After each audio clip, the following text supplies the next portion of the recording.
힘드셨습니까? 올여름 집중폭우로 곳곳에서 피해가 발생했고 기록적인 폭염과 열대야가 이어지면서 정말 힘든 시간이었습니다. 하지만 정부와 지방자치단체가 힘을 모아 일찍부터 꼼꼼하게 대비했고 무엇보다 국민 여러분께서 적극 협조해 주셔서 대규모 재난 없이 여름을 무난히 넘길 수 있었습니다. 국민 안전을 지키기 위해 애써주신 모든 분들께 감사드리며 정부는 피해 지역의 조속한 복구와 주민 지원에 최선을 다하겠습니다. 국민 여러분, 지난 5월 취임 2주년 국민보고와 6월 동해 심해가스전 브리핑 이후 올해 세 번째 국정보고를 드리게 됐습니다. 그동안 반가운 소식이 참 많았습니다. 무엇보다 7월 17일 우리나라가 24조 원 규모의 체코 원전 건설 사업의 우선 협상 대상자로 선정됐습니다. 제가 곧 체코를 방문해서 최종 계약까지 성공적으로 마무리될 수 있도록 직접 챙길 계획입니다.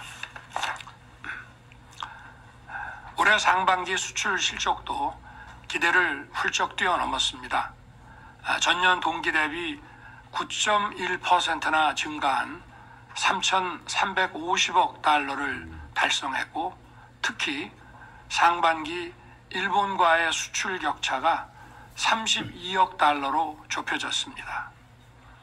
2008년 한일 수출 격차가 무려 3,600억 달러에 달했고 2021년까지도 1,000억 달러를 웃돌았는데 불과 3년 만에 일본을 턱 밑까지 따라잡고 이제 세계 수출 5대 강국의 자리를 바라보게 됐습니다. 과거에는 꿈조차 꾸지 못했던 일이 눈앞에 현실이 된 것입니다.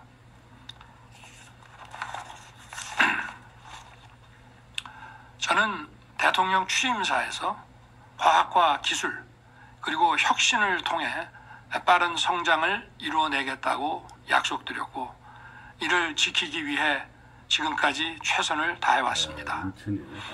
기업의 창의와 혁신을 북돋우기 위해 킬러 규제들을 과감하게 혁파했고 622조 원 규모의 반도체 메가 클러스터 조성을 비롯해서 첨단 산업 발전의 기반을 다지는데 힘을 쏟았습니다.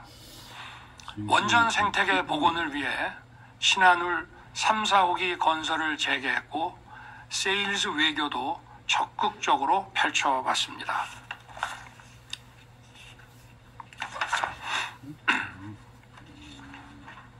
이러한 노력들이 경제의 성장으로 결실을 맺고 있습니다.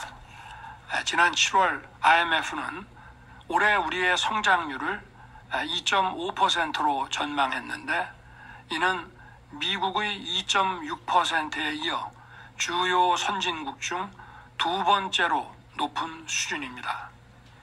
고용률은 30개월 연속 최고를 기록했고 실업률 또한 역대 최저 수준입니다. 작년 우리의 1인당 국민소득은 처음으로 일본을 넘어섰습니다.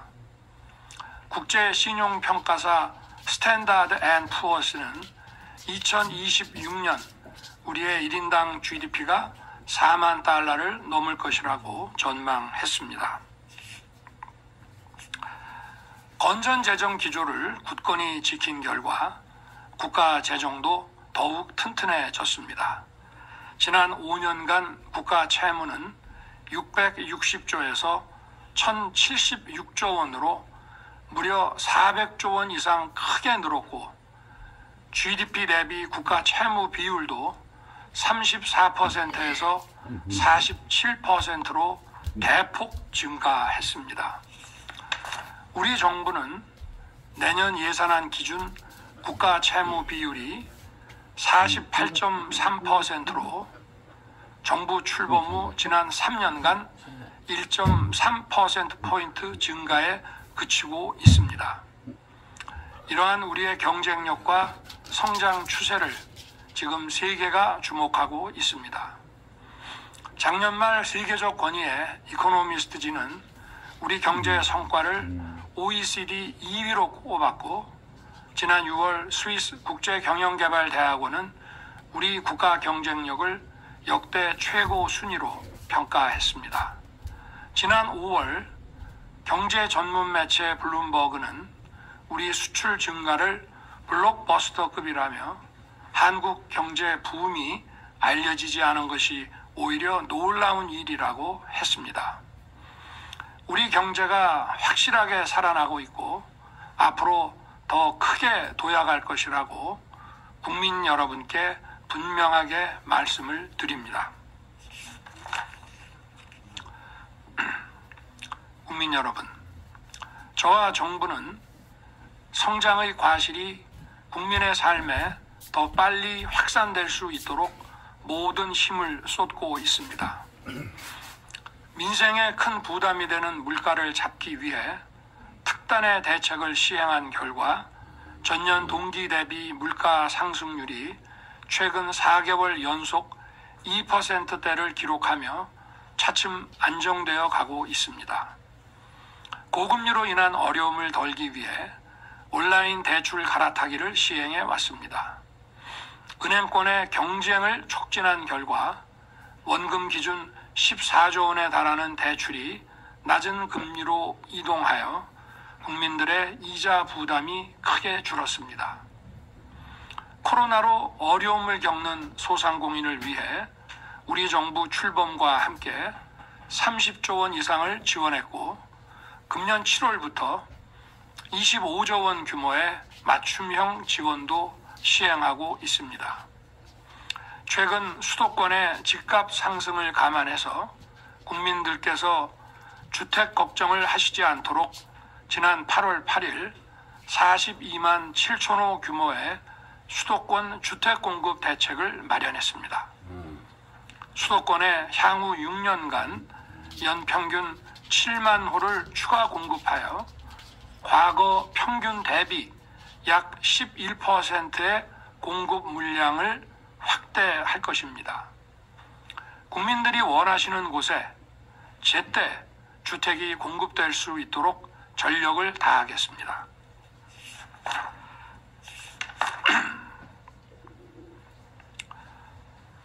이렇게 많은 노력을 기울이고 있지만 국민 여러분의 체감 민생이 기대만큼 빨리 나아지지 않아 안타까운 마음입니다. 지표상 소비자 물가는 안정되고 있지만 국민 여러분께서 느끼시는 장바구니 물가는 여전히 높다고 생각합니다. 할인 지원과 함께 비축 물량의 방출, 할당 관세 및 대체 품목 수입 등을 통해 공급을 충분히 확대하겠습니다. 보다 구조적으로는 온라인 도매 시장 활성화 등을 통해 유통 비용을 획기적으로 낮추고 기후 변화에 적응할 수 있는 품종도 개발해 나가겠습니다. 코로나 팬데믹 이후 고금리와 내수 부진으로 소상공인과 자영업자분들의 어려움이 계속되고 있습니다. 정책자금 대출 상환 기간을 연장하고 7% 이상의 고금리 대출을 4.5%의 낮은 금리로 바꿔주는 조치도 차질 없이 시행하겠습니다. 또한 내수 경기를 살려서 소상공인과 자영업자 여러분께 실질적인 도움을 드리겠습니다. 어제 추석 민생 안정 대책에서 발표된 전통시장 소비 촉진, 온누리 상품권 발행 확대, 동행축제 할인 행사 등을 적극 추진하겠습니다. 수출에 비해 국내 소비 회복이 더딥니다. 우리 대기업들이 올 추석 명절에 온누리 상품권을 구매해서 상생과 내수 진작에 도움이 될 수 있도록 많이 협조해 주시기를 간곡히 부탁드립니다.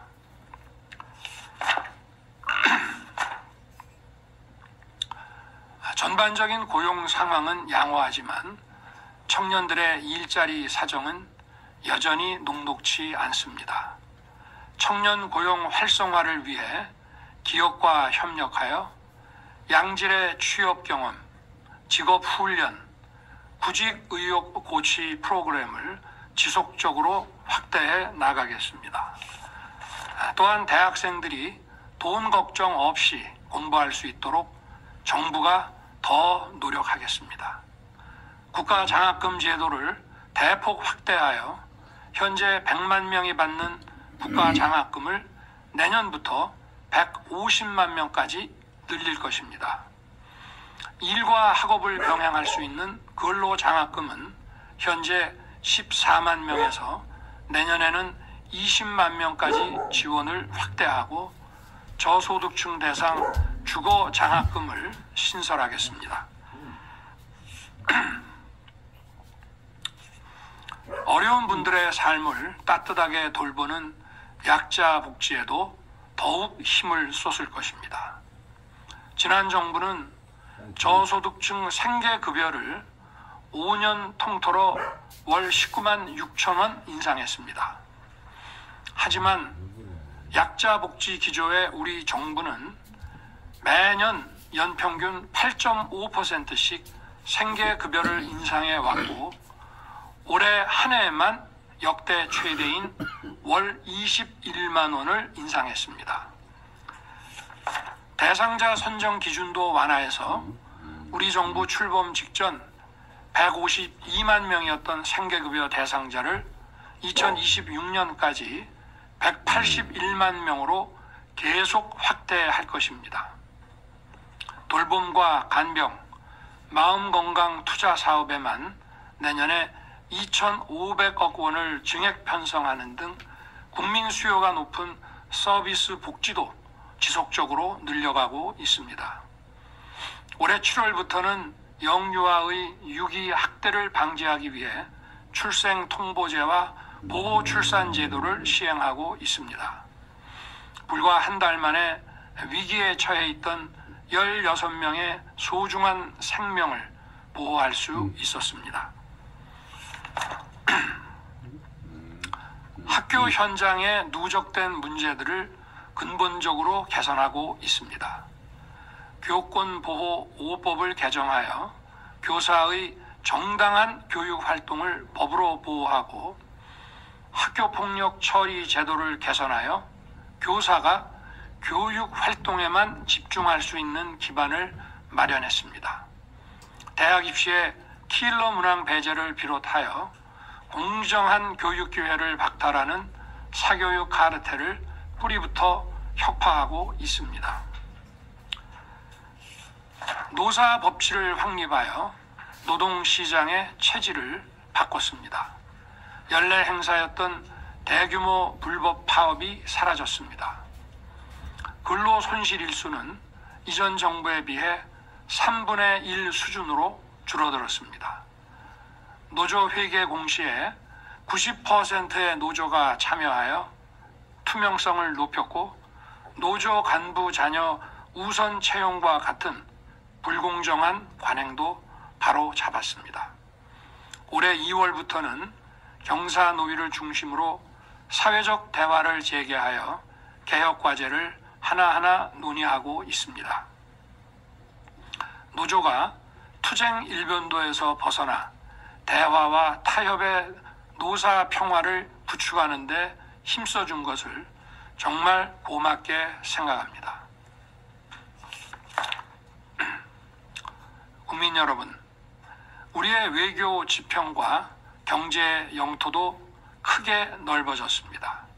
정부는 출범 이후 세계의 자유, 평화, 번영에 기여하는 글로벌 중추 국가를 지향해 왔습니다.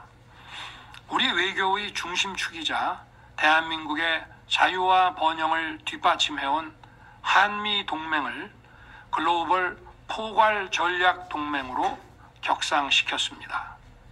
한미 동맹은 안보, 경제, 첨단 기술, 정보, 사이버 분야를 망라한 포괄적인 협력 플랫폼을 구축하여 우리 기업과 국민, 미래 세대에게 더 많은 기회의 장을 제공하고 있습니다. 지난달 저와 바이든 미국 대통령은 한미 한반도 핵 억제 핵작전 지침을 승인했습니다. 지난 4월 워싱턴 선언으로 출범한 한미 핵협의 그룹이 한미 일체형 확장 억제 시스템으로 업그레이드 된 것입니다. 이로써 전시와 평시를 막론하고 미국의 핵 자산에 한반도 임무가 특별 배정되었고 한미 간 핵과 비핵 자산의 연합 운용 체제가 가동되기 시작했습니다. 작년 3월 한일 관계를 12년 만에 정상화시켰고 정부 출범 이후 11차례의 정상회담과 활발한 고위급 교류를 통해 안보와 경제 협력을 활성화시켰습니다. 올해와 같은 추세라면 양국의 인적 교류가 연간 1,000만 명을 넘어 역대 최고를 기록할 것으로 전망됩니다. 복원된 한일 관계를 바탕으로 작년 8월에는 역사적인 한미일 캠프 데이비드 협력 체계를 구축했습니다. 한미일 3국은 안보, 경제, 첨단 기술, 공급망, 사이버 협력을 고도화시키면서 인태 지역의 평화와 번영을 이끄는 중추적 리더십을 발휘하고 있습니다.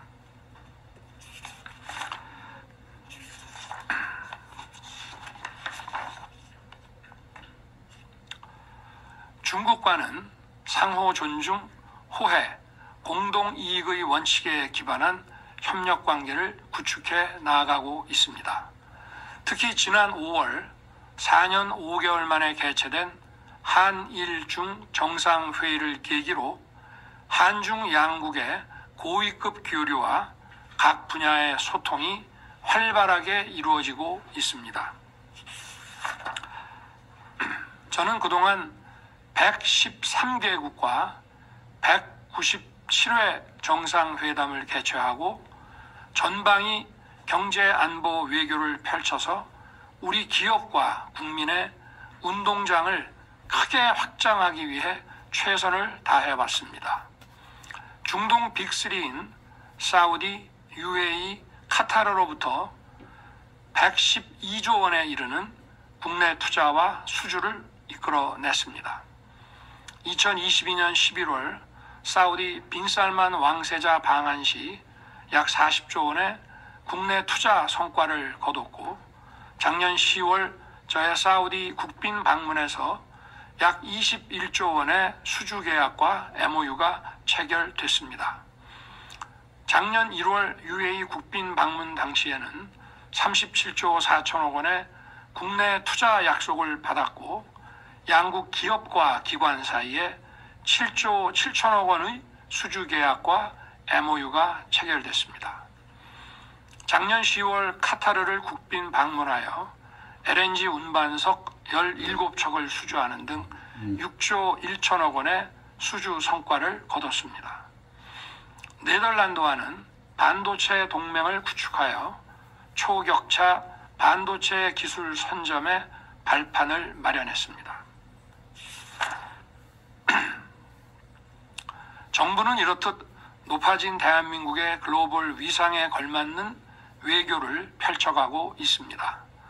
우선 한반도와 4강 외교를 넘어 외교의 지평을 글로벌 차원으로 확장했습니다. 나토의 인도태평양 파트너국 일원으로 3년 연속 나토 정상회의에 참석하여 32개 회원국들과 글로벌 안보 협력 체계를 구축해 나가고 있습니다. 또한 한태평양 도서국 정상회의, 한아프리카 정상회의와 같이 소수의 강대국들만 해오던 대규모 다자회의를 연이어 개최했습니다. 이들 63개 나라와 새로이 구축한 협력 네트워크를 통해 우리의 경제안보 외교를 더욱 활발히 추진할 수 있을 것입니다. 내년에는 한중앙아시아 정상회의를 개최하여 K-실크로드 협력 구상을 본격 가동할 것입니다. 우리가 국제사회에서 다루는 외교 아젠다도 한층 다양해졌습니다. 지난 3월에는 제3차 민주주의 정상회의를 개최해서 당면한 복합 위기를 헤쳐나가기 위한 자유의 연대를 결속했습니다. 아울러 작년 9월 뉴욕대에서 디지털 권리 장전을 발표하고 올해 5월 AI 서울 정상회의를 개최하는 등 안전, 혁신, 포용을 조화시키는 글로벌 디지털 규범을 선도해 나가고 있습니다.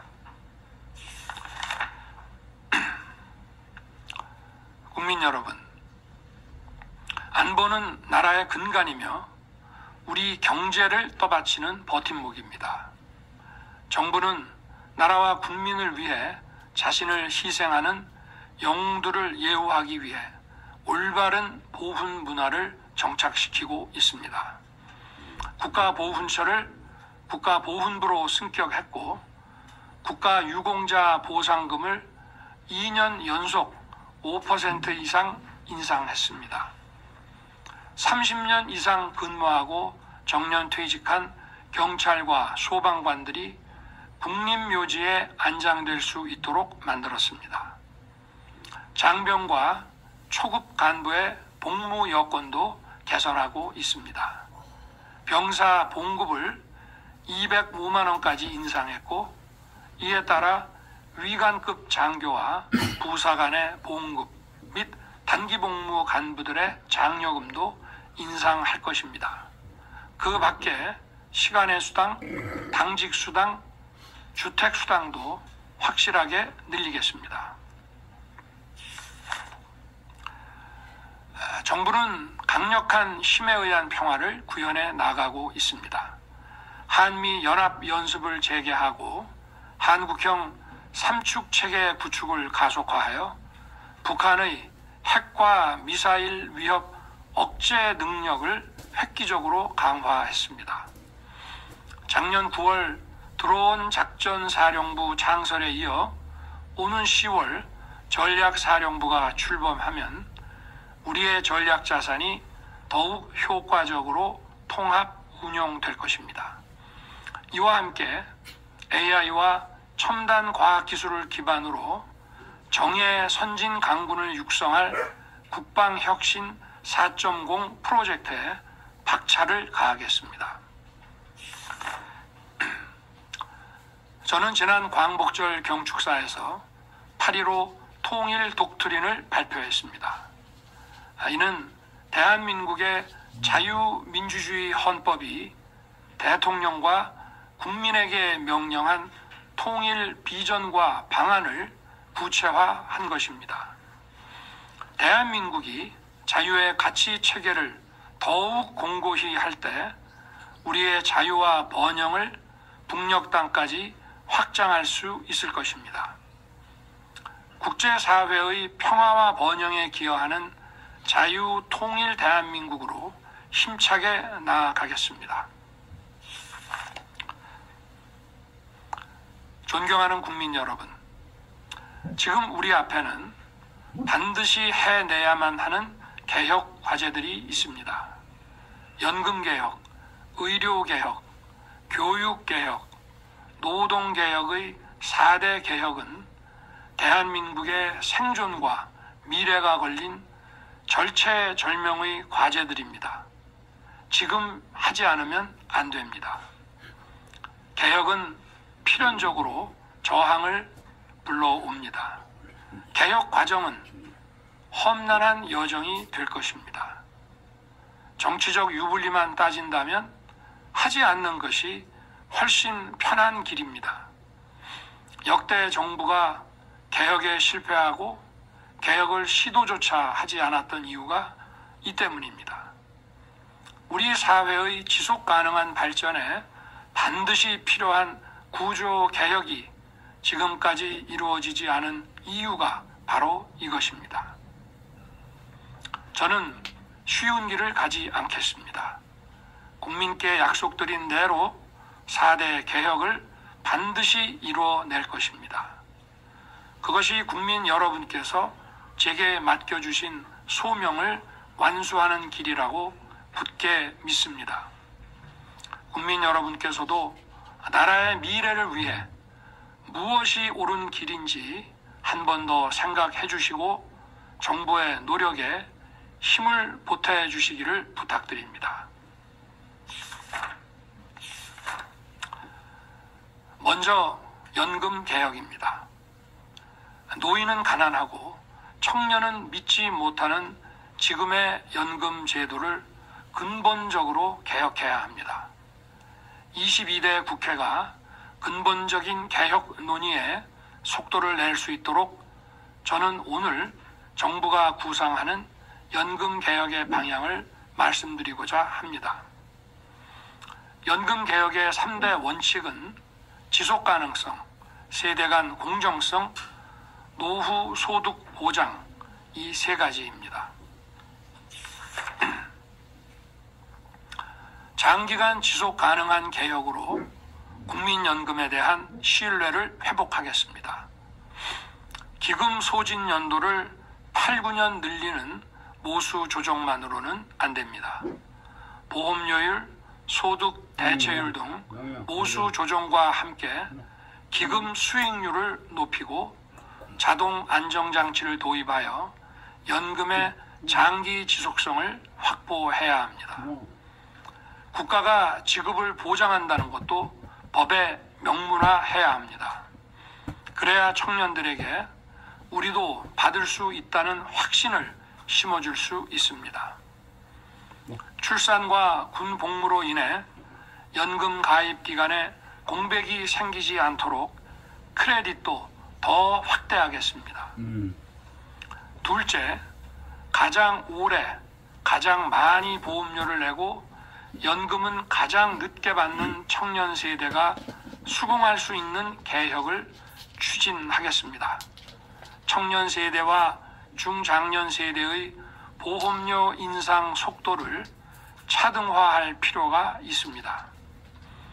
셋째, 국민연금뿐만 아니라 기초연금, 퇴직연금, 개인연금 등 다양한 제도를 함께 개혁하고 혁신해서 서민과 중산층의 노후가 두텁게 보장되도록 하겠습니다. 기초연금은 월 40만 원을 목표로 임기 내 인상을 약속드립니다. 현재 1인 가구 기준으로 월 71만 원의 생계급여를 받는 어르신들은 기초연금을 받게 되면 그만큼 생계급여가 깎이게 됩니다. 이런 어르신들의 노후 생활 보장을 위해 감액하던 금액을 추가 지급하는 방안을 추진하겠습니다. 퇴직연금은 실질적인 노후 소득이 되도록 역할을 강화하고 개인연금은 세제 혜택 등 인센티브를 확대하겠습니다. 정부는 이른 시일 내에 이 세 가지 원칙에 기초한 구체적인 개혁안을 국민 여러분께 발표하겠습니다. 연금 개혁은 법률 개정으로 완성되는 만큼 국회도 논의 구조를 조속히 마련해 주시기를 부탁드립니다.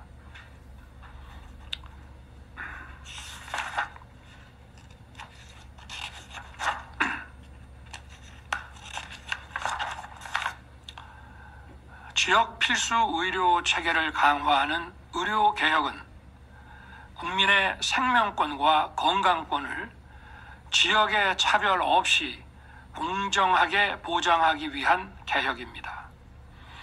이제 의대 증원이 마무리된 만큼 개혁의 본질인 지역 필수 의료 살리기에 정책 역량을 집중하겠습니다. 먼저 의사 확충과 함께 교육 수련 선진화에 만전을 기하겠습니다. 2025학년도 의대 신입생 모집은 현재 차질 없이 진행되고 있습니다. 앞으로 의학교육 선진화 방안, 전공의 수련체계 혁신 방안 등을 통해 좋은 의사가 많이 배출되도록 하겠습니다. 둘째, 지역 의료 인프라를 강화하고 의료 이용 체계를 정상화하겠습니다. 권역 중추병원과 2차 병원, 필수 의료센터를 육성하고 지역 인재 전형 확대와 계약형 지역 필수 의사제 도입을 추진하겠습니다. 전공의에 과도하게 의존해 왔던 상급 종합병원 구조를 전환해서 전문의 진료 지원 간호사가 의료 서비스의 중심이 되도록 바꿔 나가겠습니다. 상급 종합병원은 경증 진료가 줄어들고 중증, 희귀 질환 진료에 집중하게 될 것입니다. 셋째, 공정한 보상 체계를 확립하겠습니다. 중증, 응급을 비롯한 필수 지역 의료 수가를 대폭 개선하겠습니다. 비급여와 실손보험을 개편하여 왜곡된 보상 구조를 정상화하겠습니다. 이렇게 하여 지역 필수 의료가 인기과가 될 수 있도록 정부는 최선을 다하겠습니다.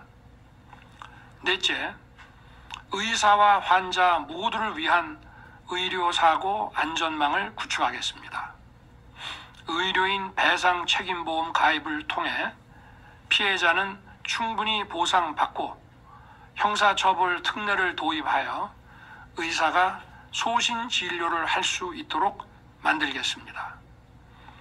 이러한 의료 개혁을 제대로 해내기 위해 과감한 재정 투자에 나서겠습니다.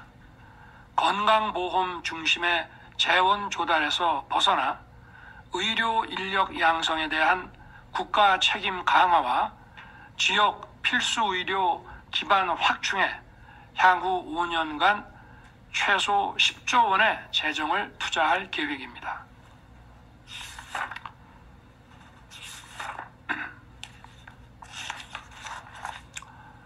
다음은 교육개혁입니다. 정부는 교육개혁의 목표를 다양성 확대와 선택권 보장, 기회의 사다리가 되어주는 공정한 교육, 그리고 과도한 경쟁 압력 해소를 통한 창의적 인재 양성에 두고 있습니다. 첫째, 교육과 돌봄을 국가가 책임지는 퍼블릭 케어를 하루빨리 안착시키겠습니다. 30년 만에 첫 걸음을 뗀 유보 통합을 꼼꼼하고 신속하게 추진해서 고품질의 교육 돌봄 서비스를 공정하게 제공하겠습니다. 늘봄 학교는 학생과 학부모 모두가 크게 만족하는 가운데 이번 2학기부터 전국 초등학교 1학년으로 확대됐습니다. 2026년까지는 초등학교 전 학년으로 확대해서 희망하는 누구나 참여할 수 있도록 하겠습니다. 둘째, 미래 인재 양성의 기반을 마련하겠습니다. 내년부터 AI 디지털 교과서를 도입해서 맞춤형 학습, 자기 주도적 학습을 지원할 것입니다. 대학에 가지 않아도 좋은 일자리를 찾아 사회에 진출할 수 있도록 직업계 고등학교, 대학, 산업 현장과의 상호 연계를 강화하겠습니다. 셋째, 지방 대학들의 혁신 속도를 높여 지방의 교육 역량을 키우겠습니다. 지방 교육 혁신의 견인차가 될 글로컬 대학을 육성하고 대학의 학과와 전공의 벽을 허무는 전공 자율 선택제를 계속 확대해 나가겠습니다.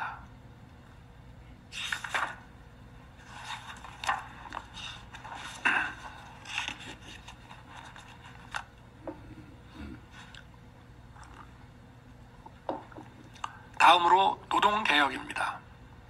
불합리한 관행과 낡고 획일적인 제도로는 경제의 역동성을 높일 수 없고 근로자를 제대로 보호하기도 어렵습니다.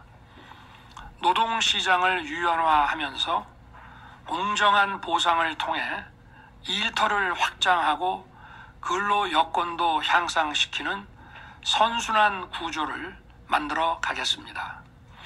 정부는 노사 법치의 성과를 이어가면서 노동개혁의 속도를 더욱 높이겠습니다. 첫째, 근로자와 기업의 선택의 자유를 확대해서 일자리가 늘어나는 노동시장을 만들겠습니다. 다양한 형태로 유연한 근무가 가능하도록 근로자의 선택권을 확대할 것입니다.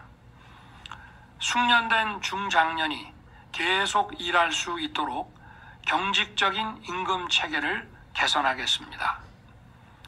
글로벌 스탠다드에 맞게 제도를 현대화하면 기업들은 혁신 성장을 이루고 근로자는 일할 기회를 더 많이 갖게 될 것입니다.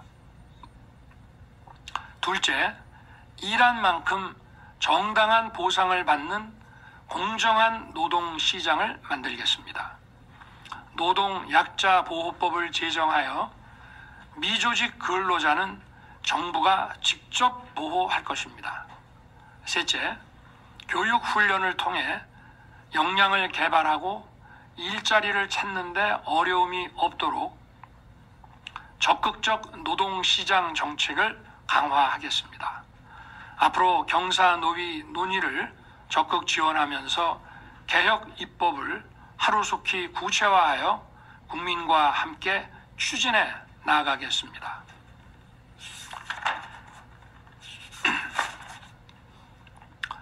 마지막으로 저출생 위기 극복을 위한 정부의 계획을 말씀드리겠습니다.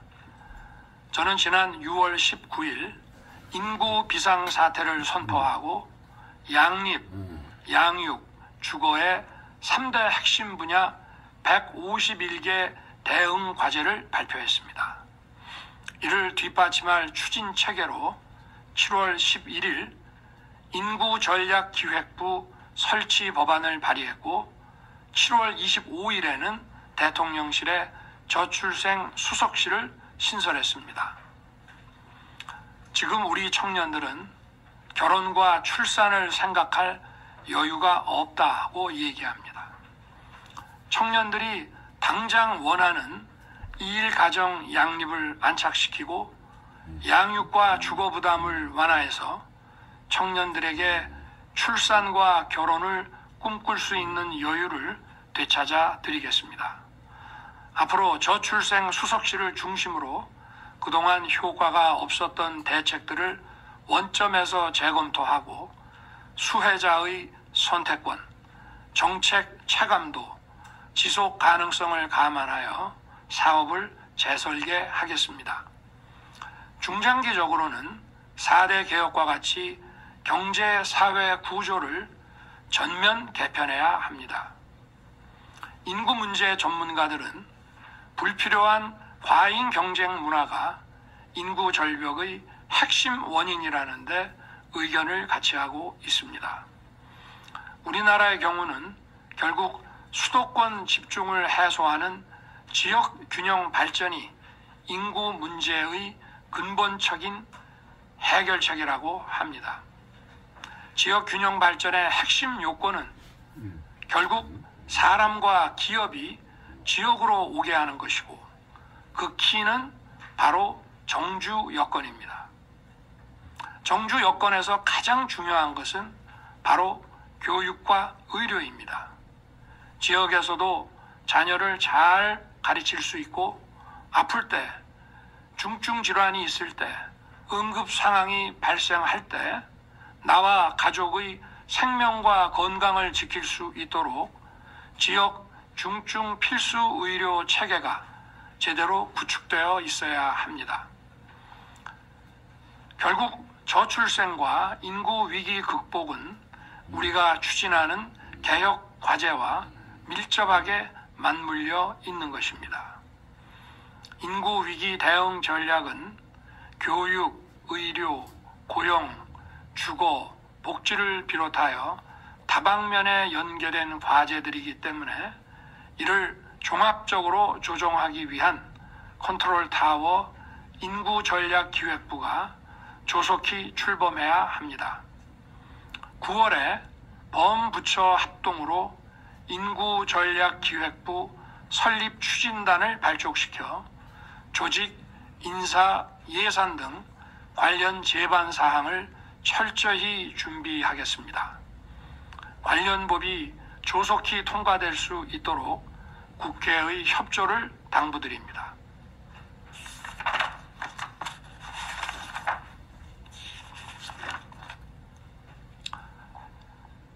존경하는 국민 여러분, 지난 8월 초 휴가 기간 동안 지역의 시장을 찾아보고 군의 안보 상황을 살피면서 대통령으로서 정말 감사한 마음이 절로 솟아났습니다.